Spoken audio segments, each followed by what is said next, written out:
ladies and gentlemen, to your power rankings for week 3. Brought to you by Starbucks Italian Roast. Great with your homemade iced coffees. Now, listen, we did miss week 2.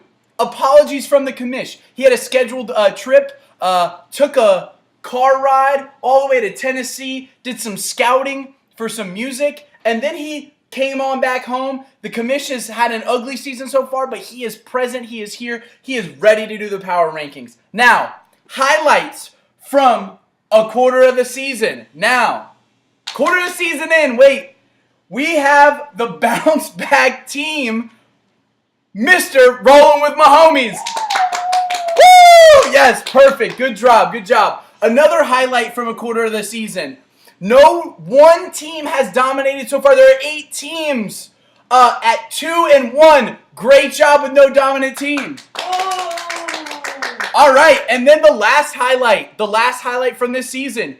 Weird players in the top 5. James Conner, Ryan Fitzpatrick, Adrian Peterson, like he's like a 22-year-old, Calvin Ridley. Lots of weird names. Another highlight. Great job.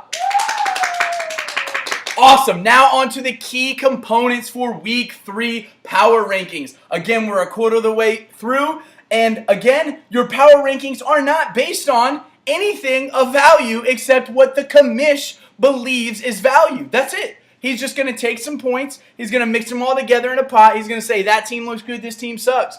That's what he's going to do. If you got a problem with it, step up to the commish, all right? Say something. I dare you. Now, here we go. Power rankings for week 3.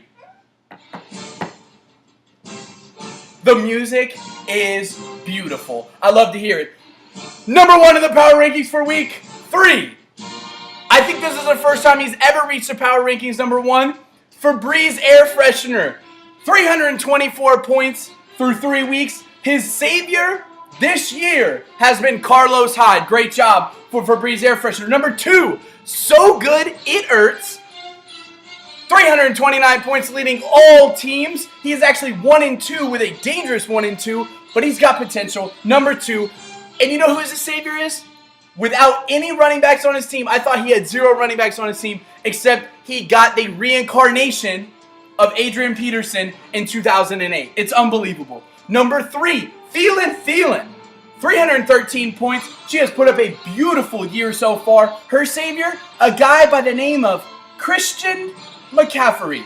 Okay? Absolutely played well all 3 games.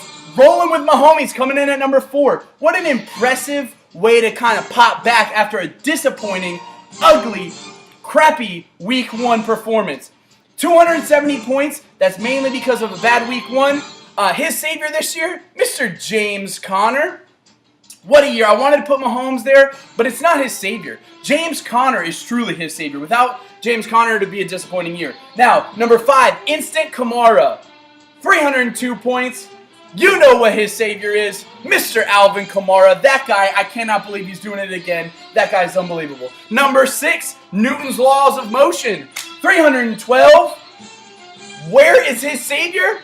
He doesn't have one. He's just got depth across the board. I'm not sure which player is really his best player. I looked hard and long. I can't figure it out. He's got long depth. Now, I did hear some disappointment from the audience because now at number 7, the Todd Father 2. 265 points. She has put up a decent performance so far, but clearly her savior is Todd Gurley. Now on to number 8, Collins Juju. 247 points. His number 1 player. He's put an adequate kind of season so far. I'm hoping Colin takes the jump. Saquon Barkley. Then we're on to number 9. Number 9, every day I'm rustling. Okay, 224 points, a lackluster performance so far, but she's got players that haven't performed well, okay? Her savior this year is Deshaun Jackson. He's been on the bench a couple times when he's popped off for a bunch of points, but that dude has gone for 1 touchdown almost every single game. It's unbelievable. Now on to number 10. No drop off yet. I really do think there's a lot of competition from up and down. Number 10, Johnsonville Brats. 283 points. His savior is Matty Ice, Matt Ryan. That guy has performed well from week 1 to week 3. Hazel's making some noise. Number 11, still no drop-off. Some really great players, even at the second to last power ranking spot. I'm Watkins on Sunshine. 232 points. His best team, his best savior, has been that Bears defense. He's lucky that Khalil Mack trade happened. That dude's a beast, has taken that defense to another level.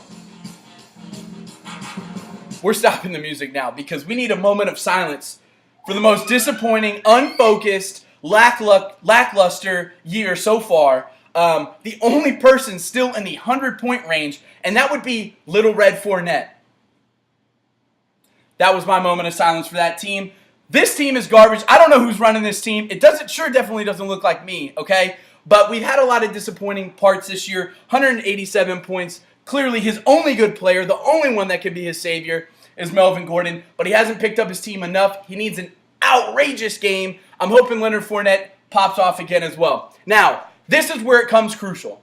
No more talking about getting unlucky, okay? Unlucky, all right? That's not the case anymore. This is where the real deal. After the quarter of the season starts, then you find your groove, then the talent and the skill really prevails, and it really shows. Now, so I don't want to hear any more excuses this year. I don't want people coming to me and be like, oh, who should I put in my lineup? Don't ask me anymore, okay? I'm 0-3. I can't be giving out any more information. This is where the real skill and talent comes up. Lock and key, okay? Don't talk anymore. Bold predictions. This is everyone's favorite segment, bold predictions. This year, bold predictions is going to be 2 a week. First week in the power rankings, Mr. Kamish was 1-1. He lost on betting his own team. That's his fault, okay? But this week he feels really good about 2 teams. Johnsonville Brats over Newton's Law of Motion, okay? That's the number 10 versus the number 6. I believe Johnsonville Brats wins that game. Then we're on to Collins Juju. I think Collins going to get something rolling here. Saquon's going to get a big game, maybe a 200-yarder, something like that, okay? Over Instant Kamara. Great week. We will reevaluate the bold predictions next week. I've kept it to 7 minutes, which is what I hope for. And signing off, Kamish.